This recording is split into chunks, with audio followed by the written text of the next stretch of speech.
Qu'est-ce qu'on a reproché à Konan Bédié? Ce n'est même pas d'ivoirité.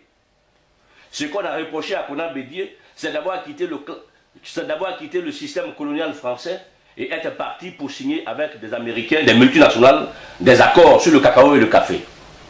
Il a signé des accords avec la société Benko pour le cacao. Il a signé des accords avec la société Carl Grill pour le café.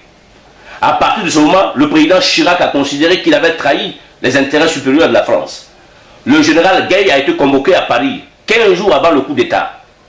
Il a été instrumentalisé par la France.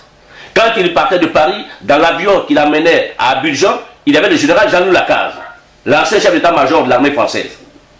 Ils étaient tous à Kabakouma en train de fêter, soi-disant, l'anniversaire des anciens de Saint-Cyr, lorsque les jeunes venus de la Centrafrique se sont soulevés contre Konan Bédié qui n'a pas versé leur salaire.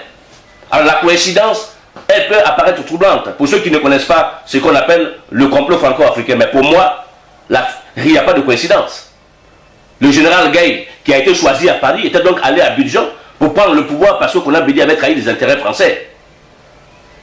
Alors lorsqu'on comprend, quand le général Gay prend le pouvoir et qu'il commence à tenir un discours nationaliste, lorsqu'il découvre les intérêts supérieurs de la Côte d'Ivoire, quand il découvre que le port d'Abidjan rapporte par jour 3 milliards de francs CFA, quand il découvre que le cacao et le café rapportent à la Côte d'Ivoire 12 000 milliards de francs CFA, il commence à tenir un discours qui ne rentre plus dans les intérêts français. Alors, un complot nouveau se met en place. C'est M. Guy Laberty, responsable du Parti Socialiste Français, accompagné de l'ambassadeur de France en Côte d'Ivoire, accompagné de Monseigneur Agré, qui est le représentant de l'annonce apostolique. Ce sont ces trois personnes-là qui vont convaincre Gueye à aller aux élections pour légitimer le coup d'État. Alors quand Gbagbo prend le pouvoir, c'est parce que c'était le dernier que la France connaissait en Côte d'Ivoire comme candidat.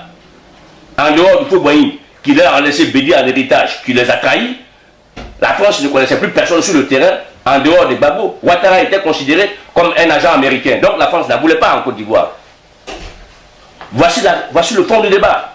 Alors Gbagbo qui est installé, si aujourd'hui la France est allée contre lui, c'est parce qu'une fois installé, il a repris ce que Bédié avait fait pour lequel on avait déposé. Il a re-signé avec Benko pour le cacao, il a re-signé avec Carl Grill pour le café. Et il va plus loin, il signe encore avec les Chinois pour le 3e pont d'Abidjan. Voilà comment la querelle sur l'ivoirité a été instrumentalisée par les multinationales françaises qui ont financé à 7 500 000 € la guerre de l'ivoirité en Côte d'Ivoire. Alors nous disons que l'ennemi en Côte d'Ivoire, ce n'est pas les gens du Nord, ce n'est pas le Sud, ce n'est pas Gbagbo, c'est la France. Parce que c'est la France qui instrumentalise tous nos leaders politiques. Et voilà pourquoi nous avons décidé de combattre la France pied à pied. Voilà le combat que nous menons. C'est un combat difficile. Mais il y a une génération aujourd'hui, et dans l'armée et dans la gauche civile, qui est décidée à mener ce combat avant la fin de cette année. Je vous remercie.